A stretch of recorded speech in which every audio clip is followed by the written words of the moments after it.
Careful, Snake. I've never seen anything like that, and I've got no idea how to bring it down. Maybe the scientist knows. However you do it, take that thing out.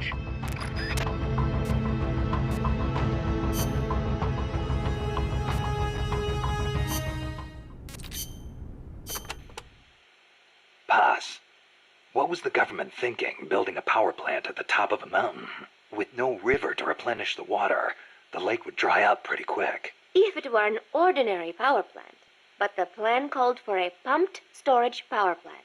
Pumped storage power plant? Kaz mentioned that too. What is that? It is a facility that generates electricity by pumping water up to the lake, then letting it run back down. Huh.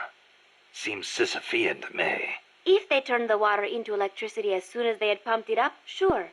But a pumped storage plant acts as a kind of battery. A battery? For instance, they could pump at night when there is surplus electricity and store it for later use. If they need extra power during the day, they can generate it using water pumped up during the night. I get it. It's a little more difficult to adjust output with thermal or nuclear plants. The thing is, Costa Rica won't have enough electricity to meet its needs. Right now, there is no surplus. Maybe that's what put the brakes on the project. Must have played right into the CIA's hands.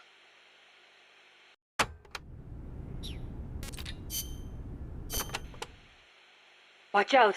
It's El Galapago. It reduces its body weight by blasting air underneath it. That makes it a lot faster than any tank. It also has a tight turning radius. Any weak points? Taking out its boosters could reduce its acceleration. You could also try destroying its machine guns. I'll give it a shot. We've lost many compas to that thing. Send it to the scrapyard.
ejected.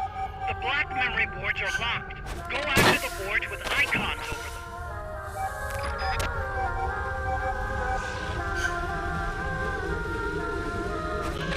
You can unlock memory boards by destroying the mechanical components that they control. Any boards you remove can be used to build our own AI weapon. Memory boards have different functions according to the icons displayed over them. Go ahead and take whichever ones you want.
That was an unmanned weapon. A prototype. I made it myself. Who are you? I work here. Well, used to, anyway. Name's Huey.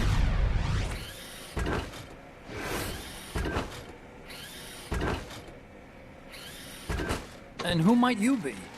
You don't look like one of those mercenaries. Me. I'm an entomologist. A fighting entomologist? Yeah, I specialize in butterflies. I'm here to catch Ulysses. Ulysses? Huh. I didn't think they lived in Costa Rica. Morphos, maybe? That's it. Need to get some before the Washington Treaty goes into effect. Says here Morphos aren't covered under the treaty. Must have slipped my mind. You sure you're feeling all right? Anyway, long story short, the butterfly got away. So how about it, Doc? Did you make that big butterfly too? Yes. And no. What was that thing? What are they doing here? Huh. Something tells me you're no ordinary entomologist.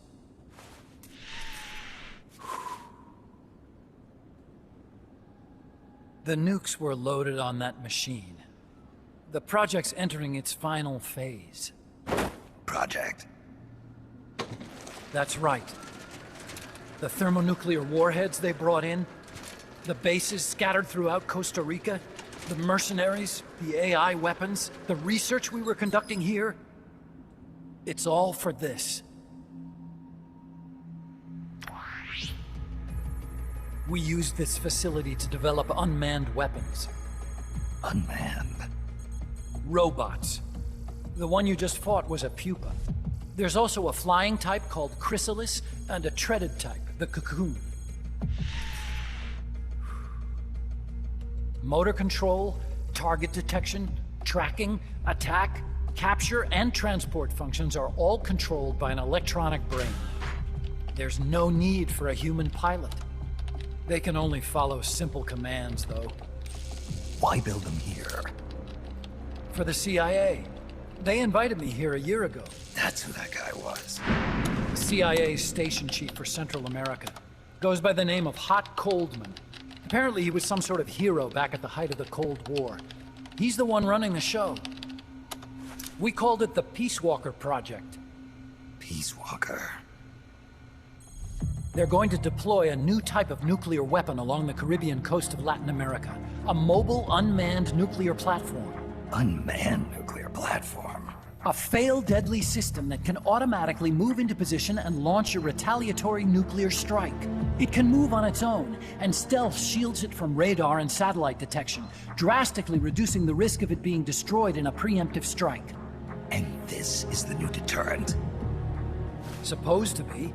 The problem is the locomotion system. There's no dry season in the Caribbean. It rains all year round. The terrain is full of tropical rainforest. A lot of the time you can't even build a proper road.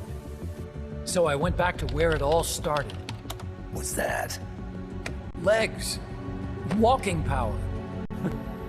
A mobile launcher carrying a thermonuclear warhead even more powerful than the Soviet RDS-220s. That's Peace Walker. Chico's Basilisco. We did the assembly and field testing here. A walking nuke. I sort of borrowed the original idea from behind the Iron Curtain. The missing link between infantry and artillery. Metal Gear. Metal Gear. But they'd actually need to deploy dozens of them. Coldman needs funding for that. And to get it, he's planning a test, which will also serve as a demonstration for the folks back at Langley. Wait, he's launching a nuke to prove that his perfect deterrent works? In his words, to prove that if someone attacks us, we will strike back. Put simply, nuclear deterrence is the idea of using nukes to keep nukes in check. If one side launches nuclear weapons, the other is sure to launch theirs in retaliation, which makes launching an act of suicide. In the end, neither side can use its nukes. It's thanks to this doctrine that the world's two superpowers have avoided all-out confrontation. Nuclear deterrence has brought us peace. At the very least, it's prevented another world war from breaking out. But the theory of nuclear deterrence exists only on paper. In reality, there's no guarantee that either side would follow through with retaliation. There's the chance that a preemptive strike could destroy all the missile bases, render them unable to retaliate.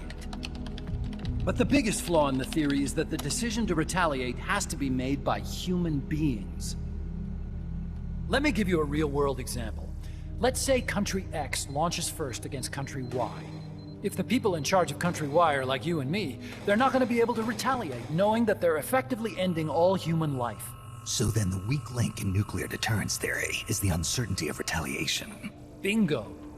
And that creates a loophole Country X can exploit to launch the first strike.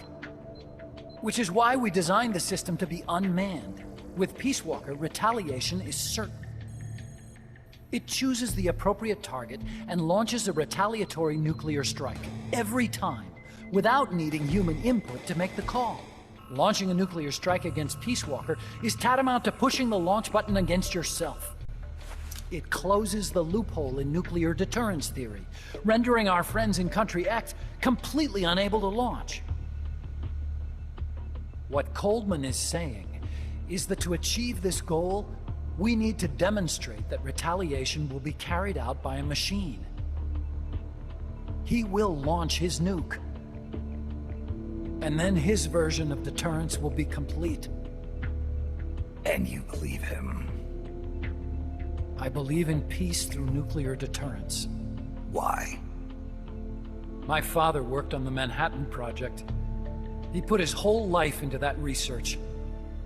And all it created was this illusion of peace called deterrence. And then I was born, unable to walk. I had no choice but to face up to the nukes. But if they do end up launching, it'll all have been for nothing. They've got to be stopped. Where'd they take the warheads? To a base near the border. The final test is 5 days from now. Where's the base? You're gonna stop them? It's kind of a hike. And besides, there's a surefire way to halt the project. You see, Peace Walker isn't quite finished yet. What do you mean? It's missing one last critical structural component. The AI. Its brain. The reptile pod, the electronic brain I was working on, can only follow commands like, go there, attack that. I guess you could compare it to the human cerebellum. But for nuclear deterrence to work, it must function in place of a human decision maker. It needs something to analyze the huge volumes of data coming in and select an appropriate target for retaliation. Hence, it needs the high-level decision-making ability of a cerebrum. The mechanical cerebrum. The hardware configuration is modeled on the human brain, similar to the pod I worked on, but its role is completely different. Where's it being made? A research lab to the north. An AI expert named Dr. Strangelove is developing it. Very hush-hush. Dr. Strangelove. Strangelove was recruited from the States, too. In the field of AI, there's no one better, that's for sure. But man, what a basket case. She hates everybody. Go to the lab and destroy Peace Walker's cerebrum. I'm pretty sure they haven't finished the final calibrations yet. I'll lend you my ID card. It'll get you through security at the lab. Oh, and one more thing. What's this? A letter of recommendation? Yeah, it's from me to Dr. Strangelove. Don't read it, okay?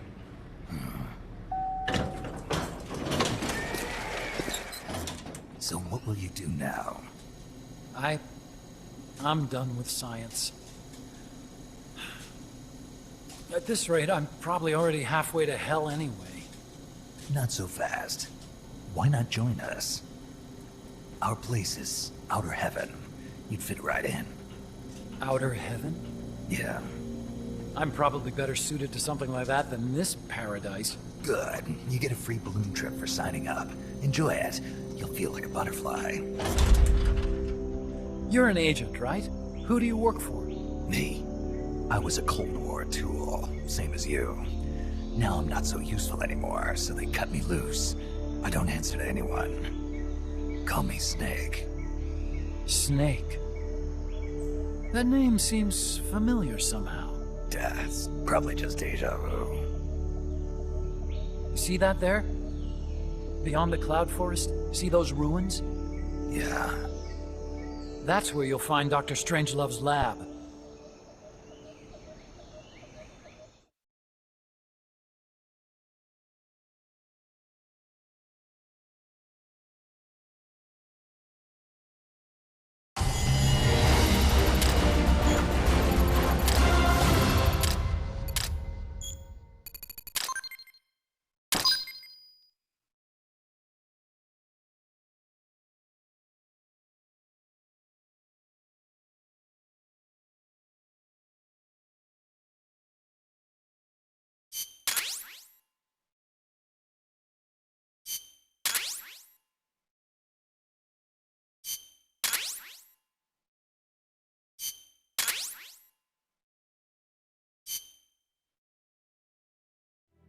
Snake, the doctor's safe here with us. Huey, how are you feeling? Never better. This is quite the pad you've got here, boss. I'm impressed. Call me Snake. Whatever you say. Like it or not, everyone here calls you boss. By the way, if you're at all interested in improving your tech, by all means assign me to the R&D section. I'm pretty sure I'll be of some use. Once we have the necessary materials and blueprints, we can start work on that bipedal mech. I appreciate that, but are you sure you're okay with having your work used for war? I'll be using it to keep past mistakes in check. If I can help thwart the Peace Walker project, I'm happy to do it. Deterrence theory, Huey style, huh? Anyway, if you need any intel on the enemy's weapons or electronic brains, contact me. I've been given my own frequency. Sounds good to me, Doc. I'll do that. Good. Whatever the means, you must put a stop to their plans. Hey, boss, you mind if we powwow for a sec? What now? MSF brand rations? Actually, that sounds... No. With all the men we have now, it may be time we started sending some of them to other countries. You mean dispatching mercs? How else are we gonna keep feeding the crew we have? I know. You're right. Okay, to deploy troops, select Outer Ops from the Mother Base menu. If it goes really well, we might even get new recruits, weapon design specs, or leads on new missions. We can deploy any vehicles or large-scale weapons in our arsenal as well. And if things don't go really well? Yeah, we could lose men. I won't try and force you. You're the one calling the shots here, boss.